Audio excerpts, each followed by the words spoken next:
નમસ્કાર, મંતવ્ય ન્યૂઝ સાથે હું છું ઉર્વિશા વેગડા। સમાચારની શરૂઆત કરીશું। પ્રથમ જ્યોતિર્લિંગ સોમનાથ અને અયોધ્યા ખાતે શ્રી રામ મંદિર ઐતિહાસિક મહત્વ તેમજ સામ્યતા બંને ધરાવે છે। સદીઓના ખંડન બાદ પુનઃસર્જનની અદ્વિતીય ગાથા સોમનાથ અને અયોધ્યાના રામ મંદિરને એકાત્મતાના તાતણે જોડે છે। જોઈએ અમારા ખાસ અહેવાલમાં। 22 જાન્યુઆરી અયોધ્યામાં પ્રાણ પ્રતિષ્ઠા પ્રસંગ। 1,11,00,000 મંત્ર લેખનનો સોમનાથ મંદિર ટ્રસ્ટનો સંકલ્પ। મંદિર ટ્રસ્ટના સંકલ્પમાં સહભાગી બન્યા સોમપુરા તીર્થ પુરોહિતો।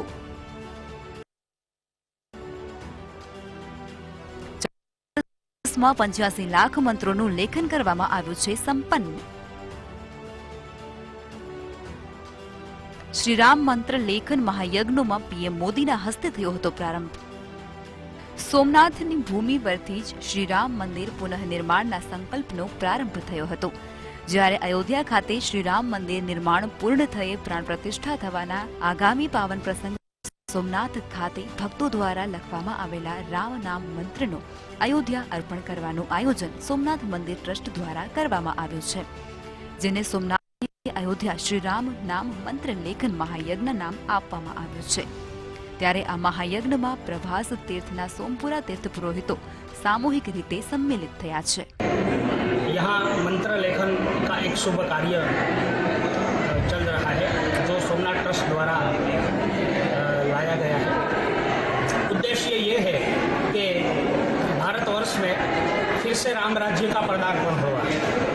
कहा जाता है राज्य कैसा होना चाहिए, तो राम राज्य जैसा होना चाहिए। हर भारतीय ऐसा ही बोले।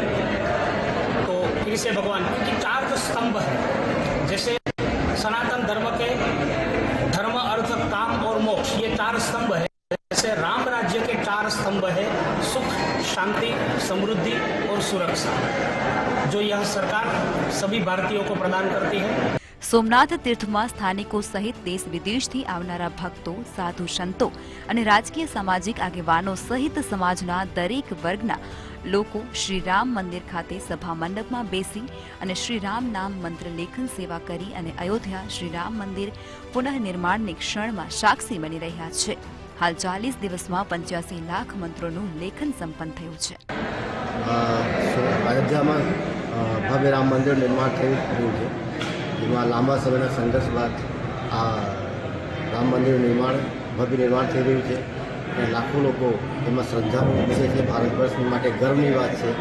ત્યારે સોમનાથમાં રામ મંદિર ખાતે રામ મંદિર લેખનનું કામ ચાલી રહ્યું છે નરેન્દ્રભાઈ મોદી દ્વારા, અને સોમનાથ ટ્રસ્ટના ચેરમેન જે છે તેમના દ્વારા આ લેખન મંત્રની શરૂઆત કરવામાં આવ્યું હતું અને લગભગ 41 દિવસમાં 85 લાખ મંત્રોનું રામ નામ લેખન થઈ ચૂક્યું છે।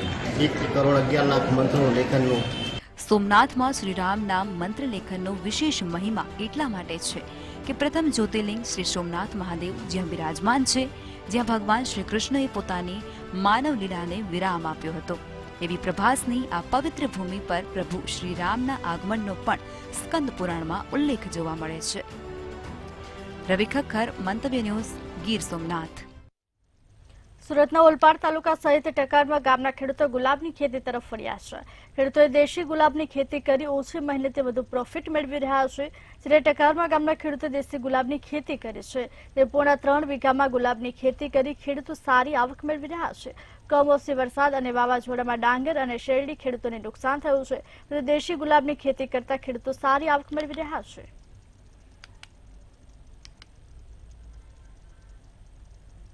ટકારમાં ગામમાં ગુલાબનું વાવેતર કર્યું છે। છેલ્લા 10 વર્ષથી ગુલાબનું વાવેતર કર્યું છે, એમાં સારું એવું ઉત્પાદન મળે છે આપને। જનરલી આપણે શેરડીનું વાવેતર અમારા ટકારમાં ગામમાં લોકો વધારે કરતા હોય છે, પણ શેરડીનું શું છે કે આપણે લાંબી મુદતે એની મૂડી આવે છે। મીન્સ કે તમારે આ રોકડીયો પાક છે, રોજે રોજ આમાં તમને પૈસા મળે છે। શેરડીમાં શું છે કે એકવાર તમે રોપો છો, 1 વર્ષે કપાય છે ને બીજા હપ્તે અમારા સરસાળા અને ટકારમાં ગામની સીમમાં આમાં ટકારમાં ગામના વિરલભાઈએ 3 વીઘા જમીનમાં ગુલાબનું વાવેતર કર્યું છે। તો આમ જોવા જઈએ ને તો અમારી બાજુ ડાંગ અને શેરડીનું જ વાવેતર થતું હોય છે।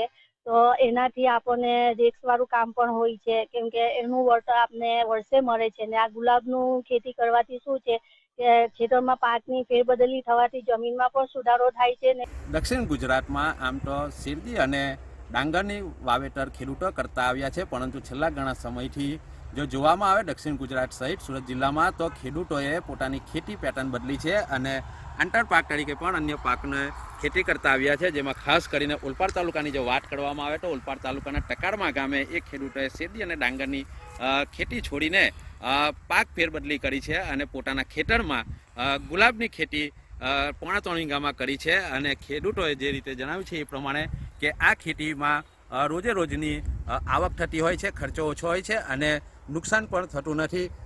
જીવાત પડતી હોય છે, પરંતુ બીજા અન્ય પાકો કરતાં ઓછી જીવાતો જોવા મળે છે અને ટ્રીટમેન્ટ પણ કરવા માટે સહેલી હોય છે. ત્યારે હાલ તો ઓલપાડ તાલુકામાં ખેડૂતોએ શેરડી ડાંગર સહિત હવે અન્ય ફળ ફૂલોની પણ ખેતી કરતા આવ્યા છે. ત્યારે હાલમાં ટકારમા ગામના જે ખેડૂત છે એ ખેડૂતોએ ગુલાબની ખેતી તરફ વળ્યા છે. મહેન્દ્રસિંહ માંગરોલા, મંતવ્ય ન્યૂઝ, સુરત. ગીર સોમનાથના સૌથી મોટા ડેમ શિંગોડા સિંચાઈ યોજનામાંથી શિયાળુ પાક માટે ખેડૂતોને સિંચાઈનું પાણી આપવાનું સિંચાઈ સલાહકાર સમિતિમાં નક્કી કરાયું હતું અને તે જ મુજબ ખેડૂતોની સાથે પરામર્શમાં રહી આવશ્યકતા મુજબ કેનાલમાં પાણી છોડવામાં આવી રહ્યું છે. આ પાણીથી કુલ 10 ગામના ખેડૂતોને 1000 હેક્ટર જમીનને પિયત માટે પાણી અપાઈ રહ્યું છે.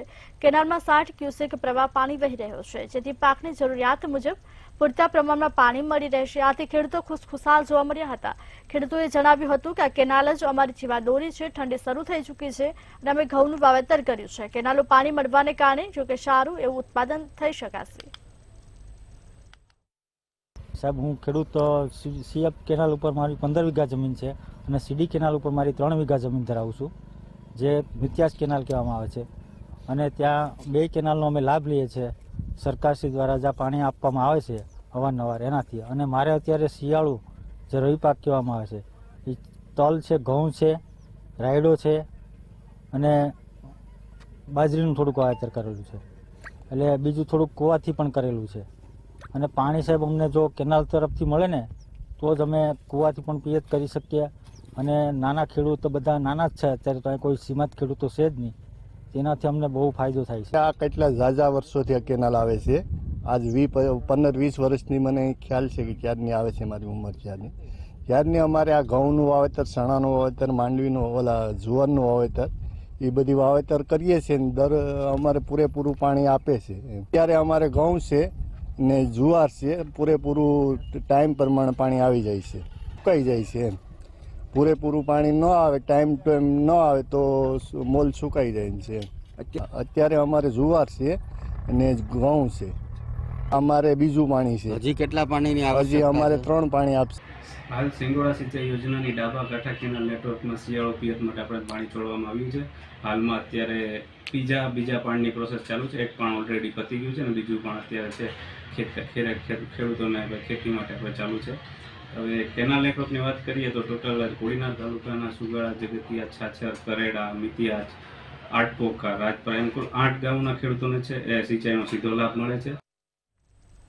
સુરતના ઓલપાડમાં 25 અને 26 નવેમ્બરના દિવસે આવેલા માવઠા સાથે વાવાઝોડાએ ભારે નુકસાન કર્યું હતું, જેમાં ખેડૂતોના કપાસ, એરંડા, તુવેર, શાકભાજી જેવા પાકોને ભારે નુકસાન થયું હતું. 19,773 હેક્ટરમાં અલગ અલગ પાકોના વાવેતરથી ઓલપાડ ખેતીપાડી વિભાગ દ્વારા 306 હેક્ટરમાં સર્વે કરવામાં આવ્યું હતું. હાલ ખેતીવાડી વિભાગ દ્વારા સર્વે કરી ઉપલી કચેરીને રિપોર્ટ મોકલી દેવામાં આવ્યો છે. 26-27 નવેમ્બરના રોજ જે માવઠું કહીએ કે કમોસમી વરસાદ પડ્યો એના લીધે આપણા ઓલપાડ તાલુકામાં લગભગ 306 હેક્ટર જેટલું આપણે નુકસાનીનો એરિયા આઈડેન્ટિફાય થયો હતો. એમાંથી 33% વધુ હેક્ટર 33% વધુ નુકસાન થયું હોય એવું 249 હેક્ટર આપણે આઈડેન્ટિફાય કર્યું છે સર્વેથી. અને ઓલપાડ તાલુકામાં 90 થી 55% સર્વે પતી ગયો છે અને મુખ્યત્વે કપાસમાં, દિવેલા, તુવેર ને શાકભાજીમાં નુકસાન નોંધાયેલ છે ને એનો રિપોર્ટ આપણે વડી કચેરી કરી દીધેલ છે. સુરતમાં 2024ની જિલ્લા મંડળની ચૂંટણી આવી ગઈ છે. આ ચૂંટણી પહેલાથી જ કોર્ટને ખસેડવાની લઈ આંદોલન જોરદાર સર્જાયો છે. કોર્ટ ખસેડવા સામે ચાલી રહેલા સંઘર્ષ વચ્ચે ચૂંટણી આવતા અનેક આક્ષેપો થઈ રહ્યા છે. 2024ની જિલ્લા વકીલ મંડળની ચૂંટણી આવી છે, જેમાં 3 ઉમેદવારોએ ફોર્મ ભર્યા છે. ફોર્મ ભરાયા બાદ આક્ષેપોથી ભરેલી રહેલી આ વખતે ચૂંટણીમાં કોણ પ્રમુખ બનશે તે જોવાનું રહેશે.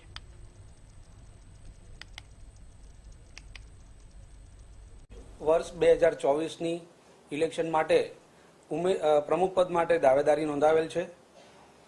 મિત્રો, સૌપ્રથમ આ ઉમેદવારી માટે મારો કોઈ ઈરાદો નહોતો, પણ એન્ડ મોમેન્ટ પર મેં એવું જોયું કે પાર્ટી સાથે, સરકાર સાથે જો મળીને કામ કરવું હોય તો એવા કોઈ પણ એક ઉમેદવારે આમાં હોવું જોઈએ.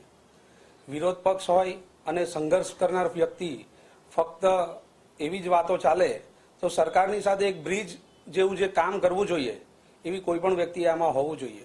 એવા આશયથી છેલ્લી ઘડીએ મેં આ ફોર્મ ભર્યું છે. રાજકોટમાં વધુ એક વોકડા પર બાંધેલી દુકાનોનો ભાગ ખસી પડ્યો છે. લોટરી બજારમાં દુકાનોના તળિયા બેસી ગયા છે. લોટરી બજાર વોકડા પર વર્ષોથી બાંધવામાં આવેલી છે. લોટરી બજારની આ દુકાનો 1995ની સાલમાં વોકડા પર બનાવવામાં આવેલી છે. હાલ વોકડા પર બાંધેલા સ્લેબ જર્જરિત થઈ ગયા છે, જેથી આગામી સમયમાં કોઈ મોટી દુર્ઘટના સર્જાય તો જવાબદાર કોણ? લોટરી બજારમાં વોકડા પર બાંધેલી દુકાનનું તળિયું ખસી જતા રાજકોટ મહાનગરપાલિકાની ફાયર ટીમ સ્થળ પર પહોંચી હતી. તો રાજકોટ મહાનગરપાલિકાના ડેપ્યુટી કમિશનર અને ઇન્ચાર્જ ડેપ્યુટી કમિશનર સ્થળ પર પહોંચી નિરીક્ષણ કર્યું હતું. માર્કેટ આખું હોકરા ઉપર વસેલું છે. ઘણીવાર રજૂઆત કરેલી, રીડેવલપમેન્ટ કરવા માટેની, સરખું કરાવી દેવાની, પણ કોઈ રજૂઆત કાને લીધી નથી. હવે મહાનગરપાલિકા વાળાને એ જ પ્રશ્ન કરવાનો છે કે આ પ્રશ્ન વધારે આમાં મોટી જાનહાની થાય. આપણે તો જે થયું એ બીજા 20,000 લોકોની રોજ અવર જવર છે તેનો વિચાર કરે અને યોગ્ય પગલાં લે. લોટરી બજારમાં છત દુશ્મનને ખબર મળતા ફાયર બ્રિગેડ સ્ટાફ તાત્કાલિક રેસ્ક્યુ વાહન અને ફાયરોના જવાના સાથે ઘટના સ્થળે પહોંચી ડેપ્યુટી કમિશનર પટેલ સાહેબ, સિટી એન્જિનિયર કોટક સાહેબ સાથે ઘટના સ્થળે પહોંચી હાલની તકે કોઈ જાનહાની થયેલ નથી અને આગળની કાર્યવાહી. હાલ જે સ્લેબ છે એમાં માઇનર એક નુકસાન દેખાઈ રહ્યું છે. હોઈ શકે કે આ નુકસાન કદાચ અંદર વધારે હોય, એટલે આપણે સ્ટ્રક્ચરલ એન્જિનિયરને અત્યારે બોલાવી લેવા પડે, એ કરી રહ્યા છીએ. પ્લસ ખાલી આ એક જ દુકાન પૂરતું નહીં, પણ આખો વિસ્તાર આપણે ચકાસી લેવો પડે, એ આપણે કરી લઈશું. હવે મેં એ જ કીધું કે અત્યારે જે આપણે નુકસાન દેખાય છે અંદરથી કેટલું છે એ આપણે જોઈ લેવું પડે. એ આપણે સ્ટ્રક્ચરલને બોલાવી લઈએ છીએ ઇમિડિયેટલી અને એક આખું એસેસમેન્ટ કરી લઈશું. રાજકોટમાં દારૂની મહેફિલનો વિડીયો વાયરલ થયો છે. જાહેરમાં દારૂની મહેફિલ ચાલી રહી હોવાના દ્રશ્યો સામે આવ્યા છે. કેકેવી હોલ પાસે ખુલ્લેઆમ દારૂની મહેફિલ જામી હતી. પોલીસના ડર વિના 4 શખ્સો મહેફિલ માણી રહ્યા છે. દારૂની મહેફિલનો વિડીયો સોશિયલ મીડિયામાં પણ વાયરલ થયો છે. મંતવ્ય ન્યૂઝ આ વાયરલ વિડીયોની પુષ્ટિ નથી કરતું.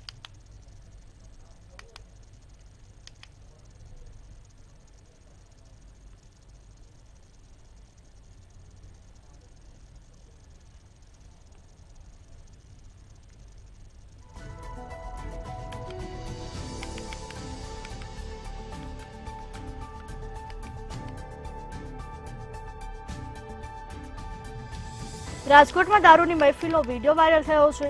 જાહેરમાં જ દારૂની મહેફિલ ચાલી રહી હોવાના દ્રશ્યો સામે આવ્યા છે. કેકેવી હોલ પાસે ખુલ્લેઆમ દારૂની મહેફિલ જામી હતી. પોલીસના ડર વિના 4 શખ્સો મહેફિલ માણી રહ્યા છે. દારૂની મહેફિલનો વિડીયો પણ સોશિયલ મીડિયામાં વાયરલ થયો છે. મંતવ્ય ન્યૂઝ આ વાયરલ વિડીયોની પુષ્ટિ નથી કરતું.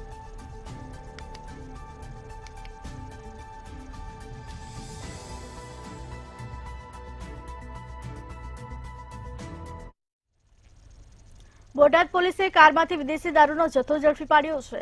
બોટાદ પોલીસે કારમાંથી વિદેશી દારૂ ઝડપ્યો છે. તુરખા રોડ પર ઉભેલી કારમાંથી દારૂ ઝડપાયો છે. કારમાંથી વિદેશી દારૂની 42 બોટલ મળી આવી છે. પોલીસે 92,600 રૂપિયાનો કુલ મુદ્દામાલ કબજે કર્યો છે. જોકે આરોપીને પકડવા માટે પોલીસે ચક્રો ગતિમાન કર્યા છે. પોલીસે હાલ મુદ્દામાલ કબજે કરી આરોપીને પકડવા ચક્રો ગતિમાન કર્યા છે. ત્યારે બોટાદ પોલીસે કારમાંથી વિદેશી દારૂનો જથ્થો ઝડપી પાડ્યો છે. તુરખા રોડ પર ઉભેલી કારમાંથી જોકે આ દારૂનો જથ્થો ઝડપાયો છે. કારમાંથી વિદેશી દારૂની 42 બોટલ મળી આવી છે. પોલીસે 92,600 રૂપિયાનો કુલ મુદ્દામાલ કબજે કર્યો છે. આરોપીને પકડવા માટે પોલીસે ચક્રો ગતિમાન કર્યા છે. પોલીસે 92,600 રૂપિયાનો મુદ્દામાલ કબજે કરી આરોપીને પકડવા ચક્રો ગતિમાન કર્યા છે. તે બોટાદ પોલીસે કારમાંથી વિદેશી દારૂનો જથ્થો ઝડપી પાડ્યો છે. તુરખા રોડ ઉપર ઉભેલી કારમાંથી ઝુકાયેલા દારૂનો જથ્થો ઝડપાયો છે. કારમાંથી વિદેશી દારૂની 42 બોટલ મળી આવી છે. ત્યારે પોલીસે મુદ્દામાલ કબજે કરી આરોપીને પકડવા માટે ચક્રો ગતિમાન કર્યા છે. ત્યારે બોટાદ પોલીસે કારમાંથી વિદેશી દારૂનો જથ્થો ઝડપી પાડ્યો છે. ધોળકા રોડ પર ઉભેલી કારમાંથી આ દારૂનો જથ્થો ઝડપાયો છે. કારમાંથી વિદેશી દારૂની 42 બોટલ મળી આવી છે. પોલીસે મુદ્દામાલ કબજે કર્યો છે. પોલીસે 92,600 રૂપિયાનો કુલ મુદ્દામાલ કબજે કર્યો છે.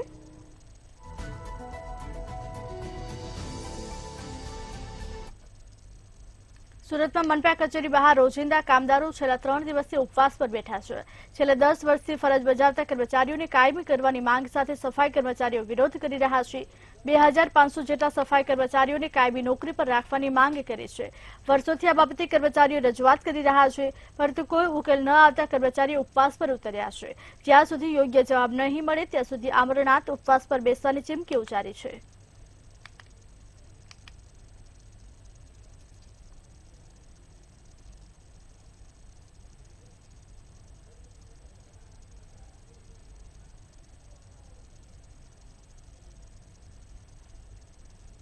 મારું નામ દિનેશભાઈ લાલજીભાઈ વાઘેલા છે અને સુરત મહાનગરપાલિકાની સામે 12/12/2023ના રોજ સવારે 10 વાગ્યાથી મેં આમરણ ઉપવાસ ચાલુ કરેલા છે. મારી માંગણી એટલી જ છે કે જે લોકોએ મહેનત કરી કોરોના કાળમાં અને 2006માં અને તમને 6 થી 10 વર્ષ સુધી કામ કરીને આપ્યું છે અને સુરત મહાનગરપાલિકાને સ્વચ્છ રાખ્યું છે, તો એ લોકોને કાયમી કરો. રાજકોટ સર્કિટ હાઉસમાં છેલ્લા 1.5 મહિનાથી પગાર ન મળતા 2 દિવસ પહેલા એકાએક કર્મચારીઓ પોતાના કામનો બહિષ્કાર કર્યો હતો.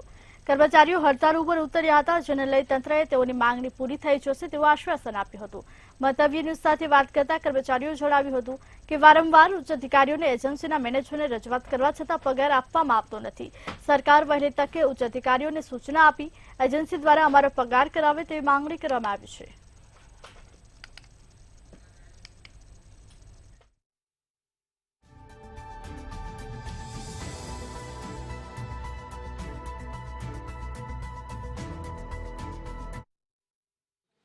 રાજકોટ સર્કિટ હાઉસના કર્મચારીઓની સ્થિતિ કફોડી બની છે.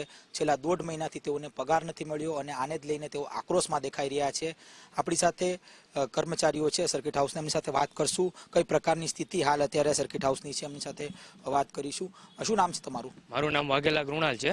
અમે છેલ્લા 2 દિવસ પહેલા હડતાલ કરી હતી. અમારો 1.5 મહિનાથી પગાર થયો નથી, છતાં પણ અમે 2 દિવસ પહેલા હડતાલ કરી ત્યારે પણ કઈ કીધું હતું. એ લોકો એમ કીધું હતું કે કાલે પગાર આપી દેશું, પણ એ લોકોએ પગાર કઈ કર્યો નથી. એની બોલી ઉપર યા નથી અને હજી પણ પગાર થવાના કોઈ ચાન્સ છે નહીં અને ક્યારે કરશે કઈ ખબર નથી. ને અમારી પરિસ્થિતિ થોડીક અત્યારે નબળી છે અને અમારે બધાને ઘર ભાડા ભરવા બધે તકલીફ પડે છે. એના માટે અમારે પગાર ક્યારે કરશે એના માટે હડતાલ કરી છે. ખાસ તો બીજા પણ આપણી સાથે કર્મચારીઓ છે. શું નામ તમારું? અને આ જે હડતાલ છે 2 દિવસ પહેલા તો ક્યાંક કરવામાં આવી હતી, ત્યારે શું કહેવામાં આવ્યું હતું તમને? મારું નામ રાજદીપસિંહ જાડેજા. 2 દિવસ પહેલા અમે આ બાબતે હડતાલ કરેલી હતી અને અધિકારીઓ સાથે કોન્ટ્રાક્ટર સાથે વાત કરેલી હતી અને એમને એવું જણાવેલું હતું કે 1 દિવસમાં અથવા તો આવતીકાલે પગાર તમારો થઈ જશે, પણ હજી સુધી કોઈ પણ જાતનું નિરાકરણ થયેલ નથી. 10 દિવસથી અમે અધિકારીઓને રજૂઆત કરી છે, કોઈ જાતનું નિરાકરણ થયેલ નથી. ઉચ્ચ અધિકારી શું કહે છે? એ કોન્ટ્રાક્ટર માથે નાખે છે, કોન્ટ્રાક્ટર એની માથે નાખે છે. કોઈ નિરાકરણ અમને કઈ ખ્યાલ જ નથી આવતો કે કઈ રીતે શું કરવા માંગે છે. એટલે હવે જ્યાં સુધી પગાર નહીં થાય ત્યાં સુધી અહીંયા બધી સેવાઓ બંધ રહેશે. અધિકારીઓ આવતા હોય, રાજકીય વ્યક્તિઓ આવતા હોય છે સર્કિટ હાઉસમાં, એમની બધી સેવાઓ ઠપ રહેશે. ચોક્કસથી ક્યાંક બધી સેવા ઠપ એ પ્રકારનો ક્યાંક હાલ ચીમકી આપવામાં આવી છે કર્મચારીઓ તરફથી. શું નામ છે તમારું? હરેશભાઈ જેઠવા. હરેશભાઈ, ઘર ચલાવવું કેટલું મુશ્કેલ, કારણ કે લાંબા સમયથી ક્યાંક હાલ પગાર નથી મળ્યો એના કારણ કે શું કહેશો આને લઈને? અત્યારે બહુ તકલીફ પડે છે ઘર ચલાવવા માટે. ભાડાના મકાનમાં અમે રહીએ, કોઈ ભાડાવાળા ઘરે ધક્કા ખાઈએ. મકાન ખાલી કરવાની વોર્નિંગ દઈ દીધી છે અત્યારે. હવે અમારે શું કરવાનું છે અને ઓફિસમાંથી કોઈ જવાબ આવતો જ નથી અત્યારે. 1.5 મહિનાથી પગાર છે નથી થયો ત્યારે. એની હિસાબે ચોક્કસથી કહી શકાય કે હાલ અત્યારે કર્મચારીઓની જે સ્થિતિ છે તે કફોડી બની છે, કારણ કે છેલ્લા 1.5 મહિનાથી તેઓને પગાર નથી મળ્યો અને આના જ કારણે ક્યાંક તેઓ આક્રોશમાં દેખાઈ રહ્યા છે. હાલ સર્કિટ હાઉસની બહાર તેઓ હડતાલ કરી રહ્યા છે અને મહત્વની બાબત એ છે કે ન તો ઉચ્ચ અધિકારી કોઈ આનો જવાબ આપે છે, ન તો એજન્સીને કોઈ તરફથી કોઈ જવાબ આવ્યો છે. એટલે કે તેમના તરફથી એક જ પ્રતિક્રિયા હાલ આવી રહી છે કે પગાર કરી દેશું, પણ હજુ સુધી કોઈ પણ પ્રકારનો પગાર તેમના તરફથી કરવામાં નથી આવ્યો. આને લઈને આ લોકોનું જે જીવન છે તે ક્યાંક કફોડી બની છે. કેમેરા પર્સન લલિત વ્યાસ સાથે ધ્રુવ કુંડેલ, રાજકોટ। જેતપુરથી સમાચાર સામે આવી રહ્યા છે। જેતપુરમાં પાણીની ટાંકીમાં પડી જતા માસૂમ બાળકીનું મોત નીપજવાની ઘટના સામે આવી રહી છે। પાણીના ટાંકામાં પડી જતા 1.5 વર્ષીય માસૂમ બાળકીનું મોત થયું છે।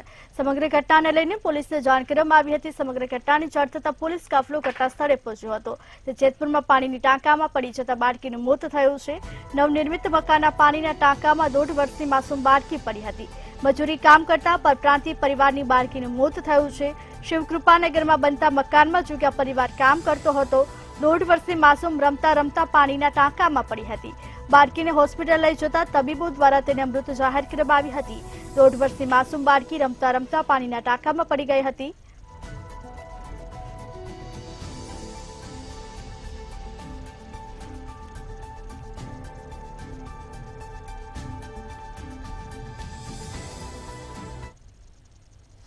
ભાવનગરમાં ગઢેચી ફાટક પાસે અજાણ્યું વાહન ટકરાયું હોવાની ઘટના સામે આવી રહી છે। ભાવનગરમાં ગઢેચી ફાટક સાથે અજાણ્યું વાહન અથડાયું હતું। ટ્રેન આવતા રેલવે ફાટક બંધ કરતા સમયે આ સમગ્ર ઘટના બની હતી। ફાટક સાથે અજાણ્યું વાહન અથડાતા જોકે ફાટક તૂટ્યું હતું। ટ્રેન આવવાના સમયે જ આ ઘટના બનતા દોડધામ મચી જવા પામી હતી। તાત્કાલિક એક્સ્ટ્રા ગેટ બંધ કરી ટ્રેન પસાર કરવામાં આવી હતી। ફાટક તૂટતા બંને બાજુ જોકે ભારે ટ્રાફિક જામના દ્રશ્યો સર્જાયા હતા।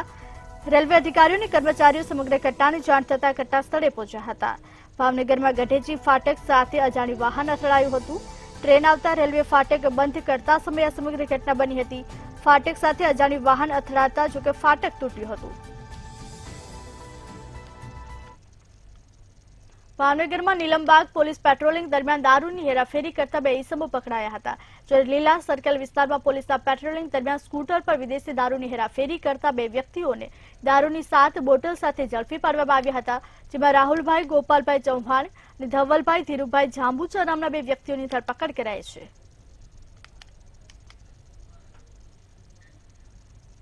લીંબડી ખારાવાસ વિસ્તારમાં રહેણાંક મકાનમાં તસ્કરો ત્રાટક્યા હતા। ચોરીના બનાવના સીસીટીવી ફૂટેજ પણ સામે આવ્યા છે। ખારા વિસ્તારમાં આવેલ રાધે ગોવિંદ પાર્ક સોસાયટીના રહેણાંક મકાનમાં ઘટના બની હતી। સોના ચાંદીના દાગીના સહિત અંદાજે 2.5 લાખના મુદ્દામાલની ચોરી થઈ હતી। પોલીસે સીસીટીવી ફૂટેજના આધારે તસ્કરોને ઝડપી પાડવા તપાસ હાથ ધરી છે।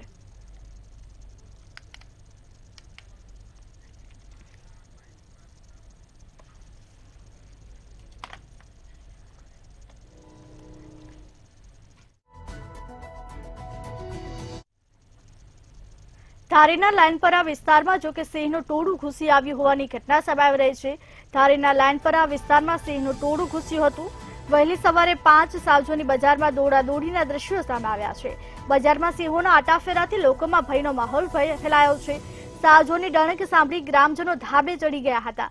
બજારમાં દોડાદોડી કરતા 5 સાવજો કેમેરામાં કેદ થયા છે। તે ધારીના લાઇનપરા વિસ્તારમાં સિંહનું ટોળું ઘૂસ્યું હતું।